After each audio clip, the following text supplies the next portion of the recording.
6:32 na po ang oras natin mga kasakto. Lumabas po sa bagong pag-aaral na nasa 1 bilyong kabataan ang may risk of hearing loss dahil sa paggamit nga ng headphones. Kaya ngayong umaga, makakausap natin ang training officer ng Department of ENT, Head at Neck Surgery sa East Avenue Medical Center na si Dr. Rene Louie Gutierrez para gabayan tayo tungkol dito. Doc, magandang morning po and welcome to Sakto. Good morning, Chang Ami, Johnson at Jeff.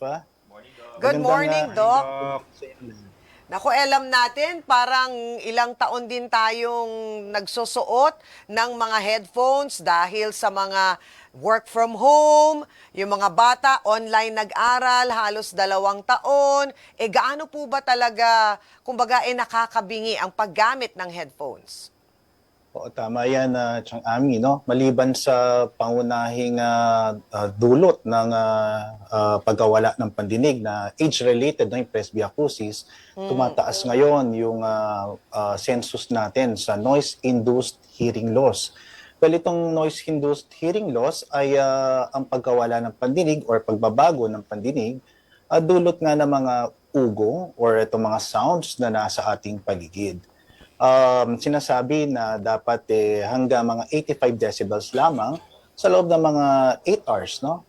Para masabi nating safe ang pakikinig ng kahit anumang sound. At kapag lumagpas ito dito, ay maaring magdulot ito ng pagkabingi.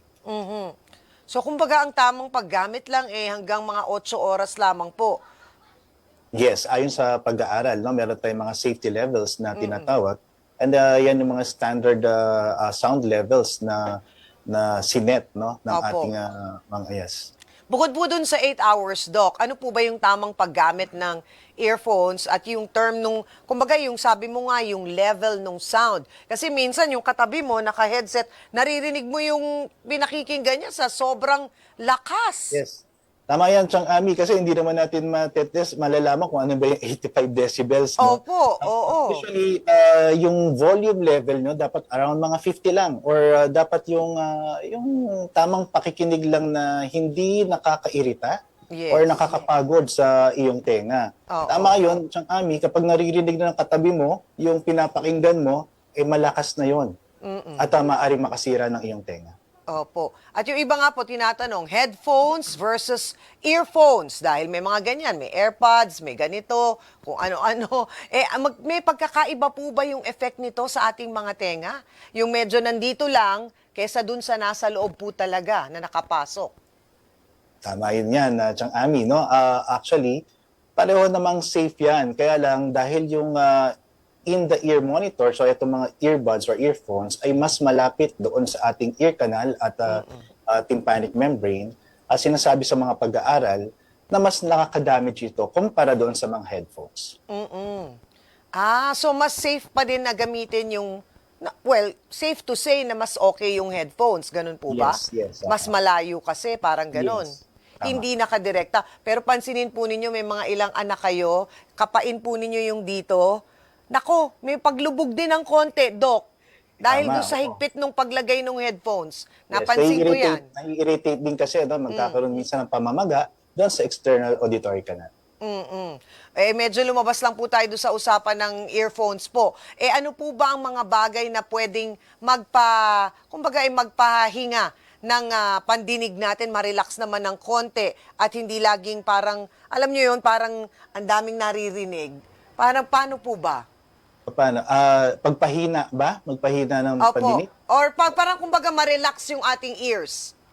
Well, una syempre dapat wag masyadong matagal ang paggamit ito mga in-the-ear monitors to or earbuds or mga headsets. Kailangan pagpahingahin nyo to ng ilang oras, wag dire-diretso. At maliban dito, wag kinakalikot yung loob ng tenga kasi nga maaring ito ay magdulot ng pamamaga dito sa ating external auditory canal at maaring magdulot ng problema doon sa tympanic membrane. Matagal din pong pinag-uusapan yan at pinagdedebatihan yung paggamit nga po ng cotton bud sa paglinis ng tenga. Ano daw po ba yung tamang paraan, Doc?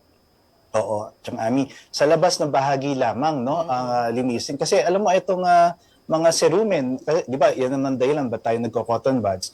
ay meron itong normal na proseso, no? Oo. Ito ay papalabas yung direksyon niyan. Kaya lang dahil sa paulit-ulit natin pagtalikot, no, paggamit ng cotton buds na ipapasok natin ito lahat, lalo at nagiging impacted si rumen sa loob ng ating tenga. Mm-mm. At sabi niyo nga po kanina, minsan merong parang age-related. Ano po bang mga edad medyo mararamdaman mo na yung may pagbabago sa pagdinig mo? Kasi kami dito sa trabaho namin, sanay kami malakas magsalita. Kaya minsan pakiramdam din namin parang mga bingiring kami. Oo. Well, Siyang Ami, ayon sa mga pag-aaral, sa loob ng mga bandang 30 no, to 40 years of age, Naku, buti na lang, Nakakataas. 29 pa lang kami. buti nga. Ano nga po, Doc? Naririnig mo pa naman ako, no? Doc, malinaw na malinaw. 28 lang po kami Nagsisimula dito. Oo, nagsisimula na ang pagbabago sa ating mga pandinig. So lalo na Ayun. kapag exposed tayo sa mga ingay, Opo. mas mapabilis itong proseso na to at nagdudulot ng paghinang panig sa mas advanced age natin. Huli na lamang, Doc, may bibigay po ba kayong mga tips or pwedeng gawin para maiwasan yung humina ang pandinig natin at paalala din po sa mga naglalakad sa kalsada na naka-headset, headphones, kung gaano po yun kadelikado, Doc? Tama, Siyang Ami. Una-una, lagi nating panatiliin malinis ang ating tenga. Huwag natin itong kinakalikot. Lagi tayo magpa-check up sa ating mga ENT head and neck specialist para masilip itong ating tenga. Tsaka syempre, para maiwasan itong mga noise-induced hearing loss, iwasan natin ang overexposure sa maiingay na tunog. No? Maaring ito ay work-related, minsan nasa workplace talaga, or itong mga in-the-ear monitors na ginagamit natin. Ayun, maraming salamat po sa inyong mga paalala sa amin lahat ngayong umaga. Yan po si Dr. Rene Louie Gutierrez. Thank you po, Doc. Yeah, Ingat. anytime, Siyang Ami.